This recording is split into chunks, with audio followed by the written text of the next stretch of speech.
আমরা মেয়েরা কতটা ইমোশনাল হই।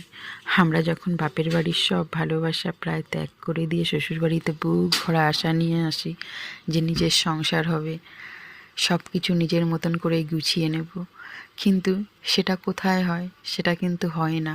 ওই সিনেমার গল্পর মতন অনেকটা প্রথমে অনেক লড়াই ঝগড়া মনোমালিন্য সব কিছু হয়, কিন্তু এমন একটা দিন শেষে এমন একটা সময় আসে কিন্তু সেই খারাপ মানুষটাই ভালো হয়।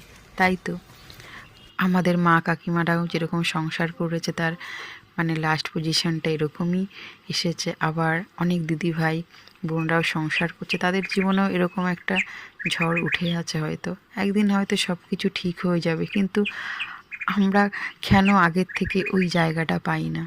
তবে আমি মেয়েদের উদ্দেশ্যে একটাই কথা বলতে চাই যে সহ্য করো, ভালোবাসো, সবাইকে খুব ভালোবাসো, কিন্তু তোমার এতটুকু বোঝার মতন ক্ষমতা থাকতে হবে যে তুমি ওই ভালোবাসাটা দিচ্ছ, সেই ভালোবাসাটা নেওয়ার মতন যোগ্যতা তার আছে কি না বা তাদের আছে কি না।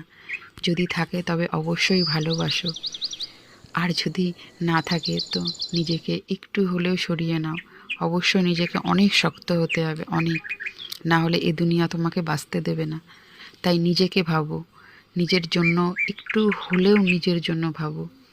নিজের যেটা ভালো লাগা মন্দ লাগা সেই বিচারটা অবশ্যই করো, কারণ সবার প্রথমে নিজে। তুমি যদি নিজে ঠিক থাকো তোমার সংসারে, দেখবে তোমার সংসার সত্যিই খুব সুন্দর হবে।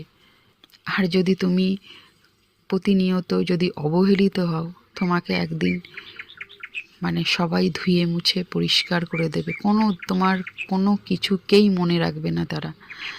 তাই নিজেদেরকে একটু চেনার চেষ্টা করো, কারণ সবার প্রথমে একটাই কথা বলি, তুমি একটা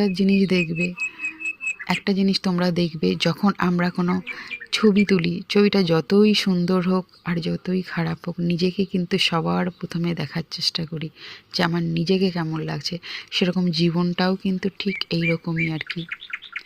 তো যাই হোক, আজকে আমি আমার বাগানের দৃশ্যটা তোমাদেরকে দেখালাম। এটা আমি নিজে হাতে তৈরি করেছি, আর সেই ইমোশনটা আমার মধ্যে খুব ভালো একটা কাজ করে।